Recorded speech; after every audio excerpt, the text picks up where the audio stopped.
Hello, students. Welcome to class. Today, I will be talking about chemical symbols and formulae. So, what are chemical symbols?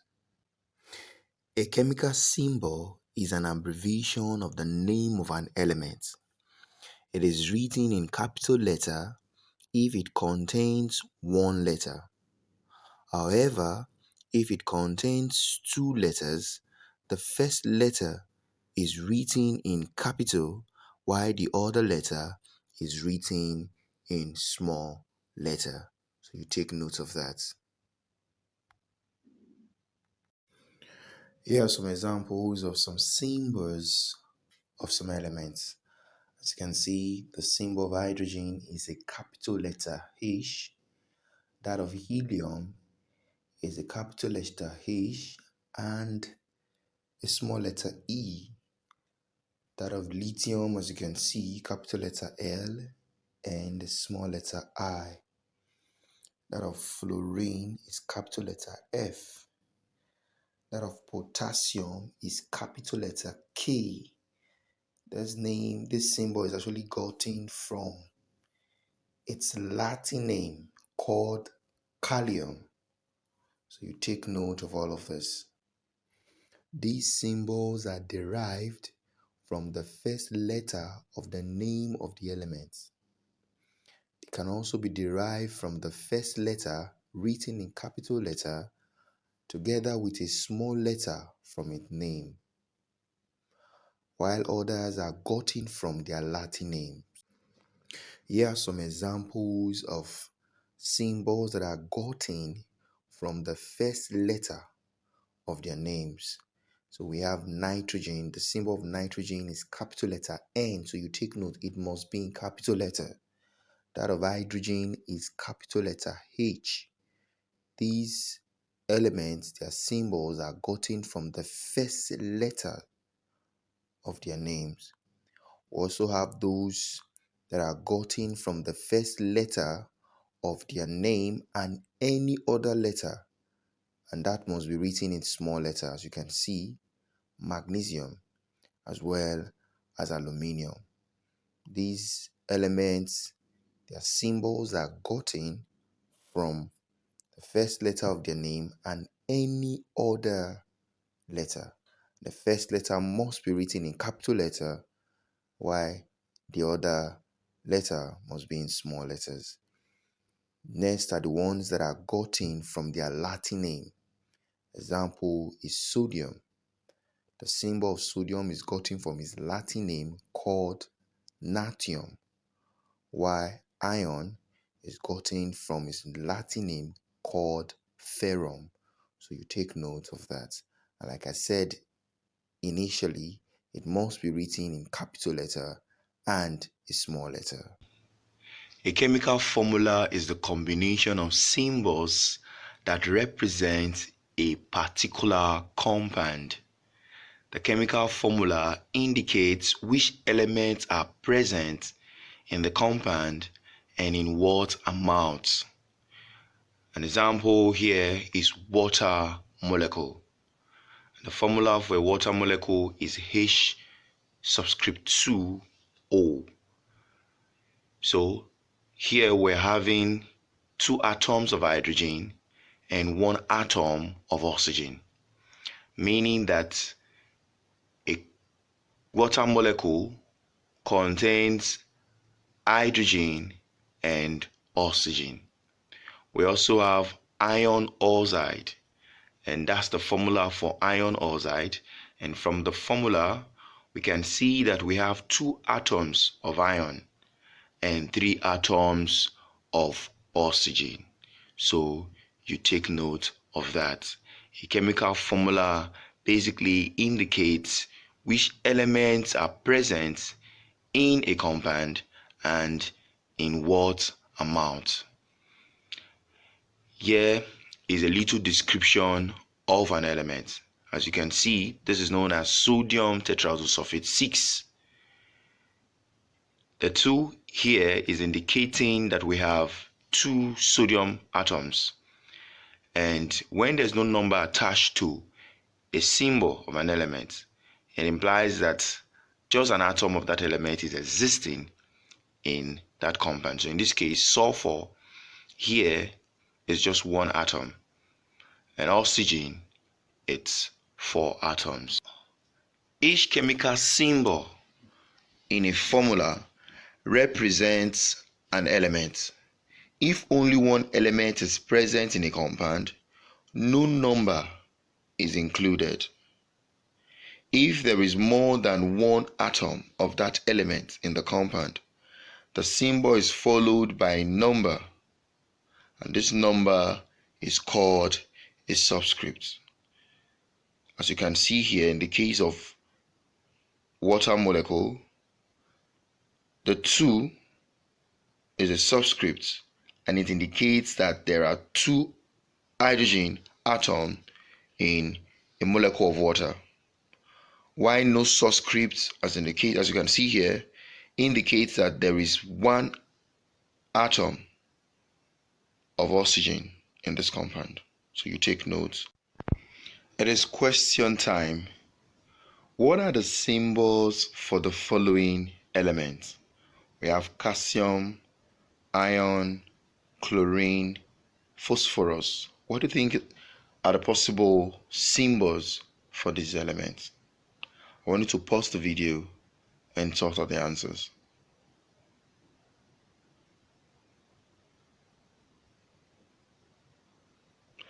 The symbols include, you can see the symbol of calcium is a capital letter C and a small letter A. That of iron, it's a capital letter F and a small letter E. This is because iron, the symbol of iron is gotten from its Latin name called ferrum. The symbol of chlorine is a capital letter C and a small letter L. That of phosphorus is a capital letter P. So this is among the elements that the symbols are gotten from their first letters. Copper, symbol of copper is a capital letter C and a small letter U. This is because copper also got its symbol from its Latin name called cuprum. So you take note of this. Here's another question. How many atoms of carbon and hydrogen are present in the compound below?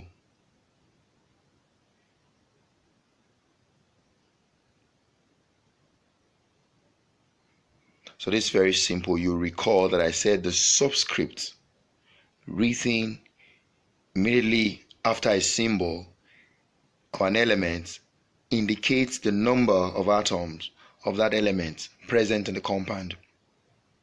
Here, for carbon, we have 3 atoms, while for hydrogen, we have 8 atoms. So it's very simple. Next, I'll be introducing you to a video that will give you a detailed explanation on the valency of an element, as well as chemical equations. Does bond formation take place? Can you give me the answer? Yes, it takes place because atoms are always in a constant struggle to reach the stable state. And what is this stable state? Well, if the atoms have only one shell, then the stable state is achieved when 2 electrons are present in it. And if the atom has 2 or more than 2 shells, then the stable state is achieved when the outermost shell contains 8 electrons. It's called an octet. But the stable state is seen only in case of a few elements. We know that elements like helium, neon, argon, etc. have atoms with such desired electronic configuration. But what about the case of atoms which do not have this octet? Yes, they will participate in bond formation.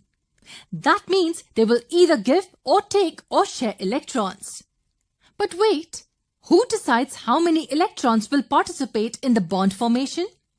Or who tells the atoms if they've to give or take electrons? Well, the answer to these questions is valency. Let's understand this concept in detail. In simple words, valency is defined as the combining capacity of an element. Now, what exactly do we mean by this? When we say combining capacity, that means how much can an atom bond with another atom. Does that mean how many electrons can be given or taken or even shared? Yes. Does the capacity of an atom to give electrons, accept electrons, or even share them in order to achieve the octet state can be termed as its valency. And what about the case of elements with just one shell? That's correct. Trading of electrons is carried out for attaining 2 electrons in the outermost and only orbital in such atoms. Let us take simple examples to understand this. In case of hydrogen, we have just 1 electron in the outermost shell. That means it has to somehow add 1 more electron to the outermost shell. Thus, we find that the valency of hydrogen is 1 as it accepts or sometimes even shares electrons with atoms of other elements. So, can you tell me the valency of oxygen now? The electronic configuration of oxygen is 2, 6. That means it has 6 electrons in the outermost shell. So, how many electrons are needed to complete the octet? Yes, 2 electrons. Thus, the valency of oxygen is 2. It accepts or takes 2 electrons from other atoms for completing the octet. Now tell me, what will be the valency of magnesium? We know that magnesium has 12 electrons. That means the electronic configuration of magnesium is 282. So how many electrons will be needed now? 6. That's correct. And that's what we're able to see. 6 electrons are needed to complete the octet. But which atom will give away 6 electrons so easily? Is it even possible? Not really. Then how will magnesium complete its octet? This is where the concept of donating electrons comes into the picture. If managing the gain of 6 electrons is difficult, then can it think of giving or donating the 2 electrons? Yes, absolutely. So if magnesium gives away 2 electrons from its outermost shell, then we say that the valency of magnesium is 2. That means it's not only about how many electrons can be taken, but also about how many electrons can be given by the atom. That is how we calculate the valencies of various elements. Now, to understand the concept better, let's take an example of elements forming one compound. Maybe we can think of sodium chloride. For the formation of one molecule, we need 1 atom of sodium and 1 atom of chlorine. What are the valencies of each, by the way? Sodium has the electronic configuration 281, while chlorine has an electronic configuration 287. Before I tell you what happens, I want you to give it a shot. What do you think will happen? Doesn't this indicate that sodium will donate 1 and chlorine will accept 1 electron to complete their respective octet state? Yes, that's absolutely correct. And that is what helps in the formation of sodium chloride molecule. Chlorine needed 1 electron which it got from sodium, and sodium gave 1 electron as it was the easiest way to achieve stability. So the valency of both sodium and chlorine is 1. To be able to show what's happening in a chemical reaction, you need to understand chemical equations. One way to show a reaction is with a word equation. Imagine we're told that methane burns in oxygen, turning into carbon dioxide and water. On the left-hand side of our equation, we have the methane and oxygen that reacted together, and we call these the reactants. On the right, we have the molecules that are produced, so in this case carbon dioxide and water, which we call the products. And in the middle, we have a single arrow to show that the reactants react completely to form the products. More often though, instead of writing these word equations, we write symbol equations, using the chemical symbols of each molecule involved. So we would have CH4, which is methane, plus O2, going to form CO2 plus H2O. Notice that I've put O2 rather than O. That's because oxygen exists as a molecule made up of 2 atoms. So whenever you include oxygen in a reaction, you have to put O2. Just like for chlorine, you'd put Cl2. and for nitrogen, N2. Anyway, getting back to our equation. It's not quite right just yet, because we haven't balanced it. In order to be balanced, chemical equations need to have the same total number of each type of atom on either side of the arrow. In our example, we can see that on the left of the arrow, there's 1 carbon, 4 hydrogens, and 2 oxygens, whilst on the right, there's 1 carbon, 2 hydrogens, and 3 oxygens. So our equation isn't balanced. Somehow we need to increase the number of oxygens on the left-hand side and increase the number of hydrogens on the right. Now, it's absolutely fine if you can't work out how to balance it in one go. Often, balancing equations is a process of trial and error, where you keep on changing numbers until you get the answer. The first rule of balancing equations is that we can't change any of the little numbers. This is because doing so would mean that we were changing the actual type of chemicals in our equation. For example, we couldn't change our O2 to an O3, because O3 is an entirely different substance, which isn't oxygen. Instead, we have to rely on changing the big numbers in front of the different elements or compounds, as this number just represents how many of that substance there are.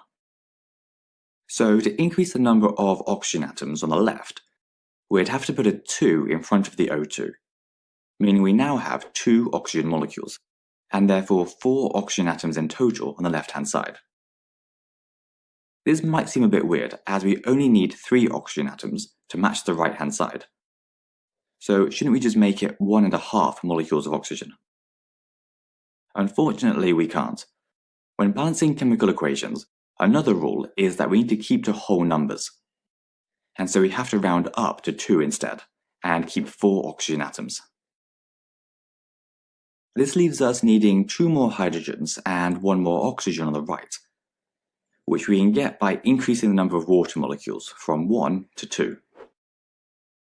So we now have the same number of each type of atom on both sides of the reaction, and so we're done. Let's quickly try one more example. Sulfuric acid plus sodium hydroxide goes to form sodium sulfate plus water. On the left, we have 3 hydrogens, 1 sulfur, 5 oxygens, and 1 sodium, while on the right, we have 2 hydrogens, 1 sulfur, 5 oxygens, and 2 sodiums. Although it's up to you, I recommend balancing the least common elements first, which in this case would be sulfur and sodium. As sulfur is already balanced, with 1 on either side, I'd look at sodium, where we can see that we need 1 more on the left. So to fix this, I'd put a 2 in front of the sodium hydroxide, giving us 2 sodiums. Then if we count all of our atoms again, we can see that we need 2 more hydrogens and 1 more oxygen on the right-hand side. This is a pretty common problem to have, and we can fix it by adding 1 more water molecule to the right. As always, when you think you're done, just double check to see if it's balanced. So we've got 4 hydrogens, 1 sulfur, 6 oxygens, and 2 sodium atoms on each side. So this is exactly balanced, and we're finished.